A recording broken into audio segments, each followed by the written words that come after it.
Skin care வந்தேன். ஒரு 1 மந்த்துக்கு முன்னாடி வந்தேன். ஆக்சுவலாக வந்து நான் யூடியூப்பில் தான் பார்த்தேன். ஹேர் வந்து ரொம்ப ஷார்ட் ஹேர், எனக்கு ஷார்ட் ஹேர் கூட சொல்ல முடியாது, ஹேரே இல்லை, ரொம்ப கம்மியாக இருந்துச்சு. அதனால் ஹேர் ஸ்டைல் பண்ணுறதுலாம் ரொம்ப கஷ்டமாக இருந்துச்சு. நான் அப்புறம் யூடியூப்பில் சர்ச் பண்ணும்போது பார்த்தா வின்ஸ் பற்றி நல்லா போட்டிருந்தாங்க. கூகுள் ரிவ்யூ பார்த்தா வந்தேன். அதே மாதிரி நல்லாவே இருந்துச்சு. மேடம் ரொம்ப நல்லாவே பண்ணாங்க.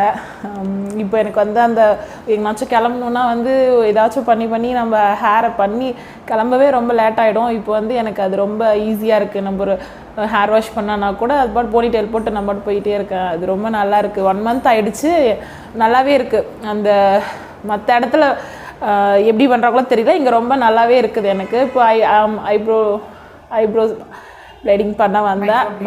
மைக்ரோப்ளேடிங் பண்ண வந்தேன். அதுவும் நல்லாயிருக்கு. இப்போ செகண்ட் சிட்டிங்ஸ் முடிச்சுட்டு ஃபஸ்ட் சிட்டிங்ஸ் போனேன், நல்லா இருந்துச்சு. இப்போ செகண்ட் சிட்டிங்கில் கரெக்ட் பண்ணிட்டாங்க. ரொம்ப சூப்பராகவே இருக்குது.